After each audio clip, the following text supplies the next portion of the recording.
Chapter 17. Putting it all together. The practice of non-aggression domestically creates a peaceful and prosperous nation. How we went astray. The founders of our country knew the importance of honoring their neighbor's choice. They knew the secret of creating wealth was to avoid aggression through government. Our Constitution reflected the first principle of non-aggression, honoring our neighbor's choice, to a greater extent than any other nation of that time.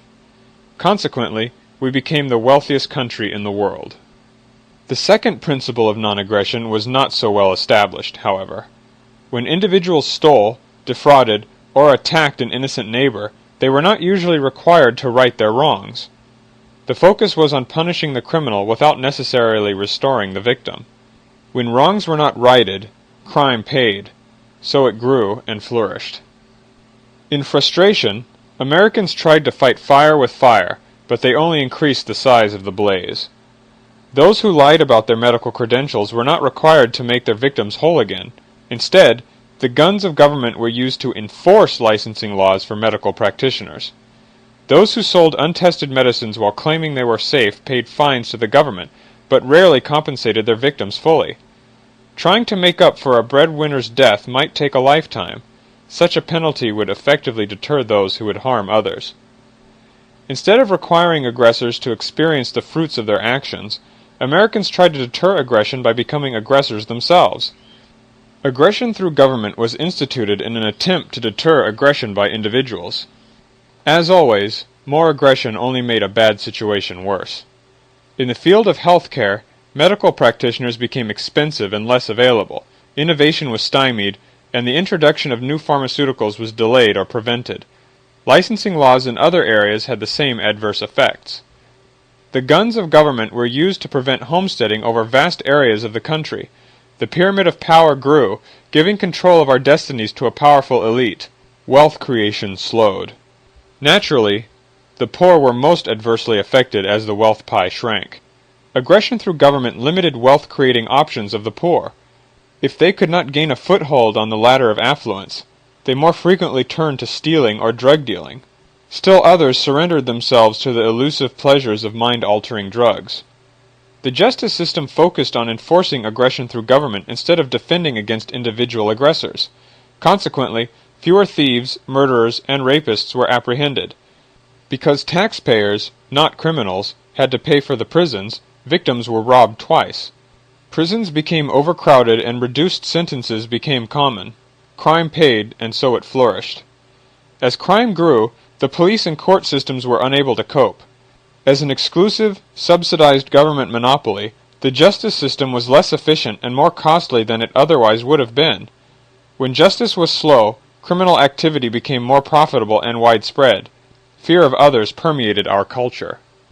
The easy way out. Tit for tat showed us how to deter crime. First, we honor our neighbor's choice. Second, we allow aggression to experience the consequences of their actions by requiring them to right their wrongs. When we teach aggression by becoming aggressors ourselves, we encourage crime. If we want a society free from crime, we must stop supporting the crime that we perpetrate through government. Once we have rejected aggression, we make it easier for others to do so. When we allow the disadvantaged to create wealth for themselves, they don't need to steal. As the wealth pie grows, more is available to help the truly needy. Fewer people choose a life of crime when they can get ahead without it. Those who do seek to exploit others would be brought to justice more rapidly in a country that practiced non-aggression. With more wealth and fewer criminals to apprehend, capture would be more likely. When criminals pay the costs of their trial, capture, and imprisonment, justice would not be limited by the amount of money that the innocent were able to pay. Righting our wrongs is less expensive than trying to control anyone who might harm us. We focus on the guilty few instead of the innocent many. Crime is effectively deterred when the probability of being caught and made pay the full costs of one's crime is high. Deterrents are especially important for polluters. When people know they will pay for the harm done to another's body or property, they are more careful.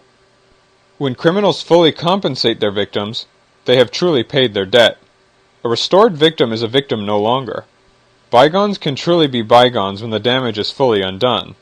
By practicing both aspects of non-aggression, we take responsibility for our choices and allow others to do the same.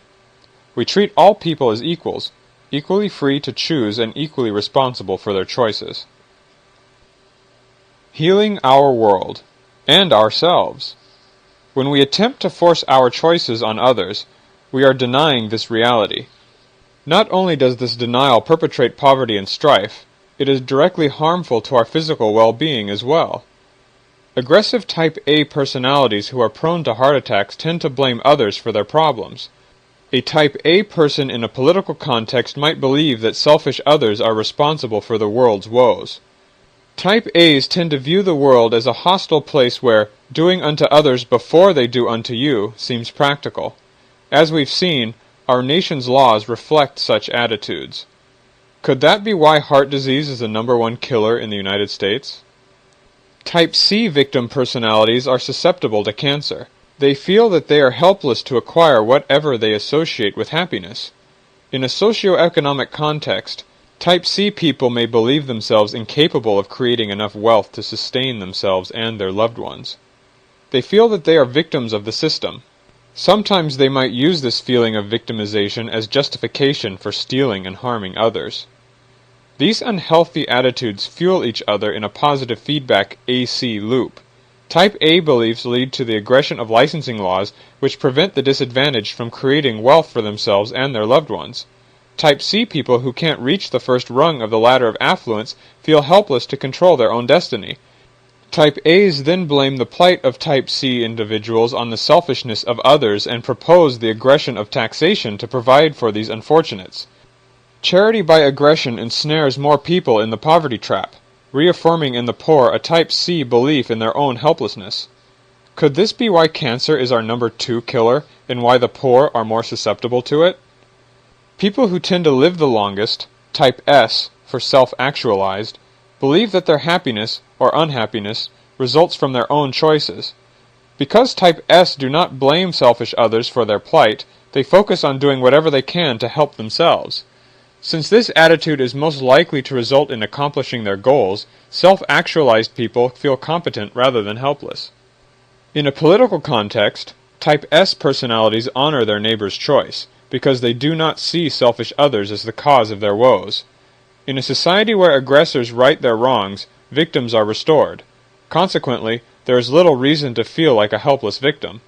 Non-aggression sets the stage for the evolution of the healthy Type S societal personality.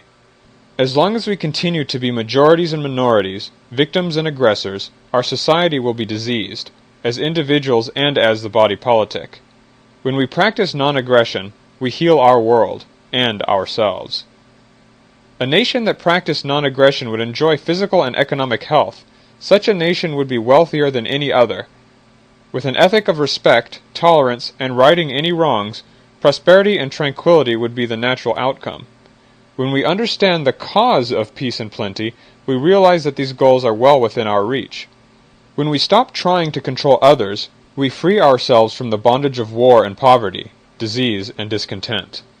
Can a nation that practices non-aggression long survive in a world that does not?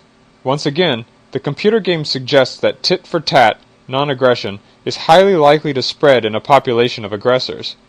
Even a cluster of non-aggressors that make up only 5% of the population is able to accomplish this. If the aggressors can't be converted, those who practice non-aggression do so well with each other that they still come out ahead. Aggressors end up teaching aggression. In the computer games, the best the aggressors can do after teaching aggression to those they interact with is 1 point each round. Tit-for-tat practitioners, however, get 3 points apiece.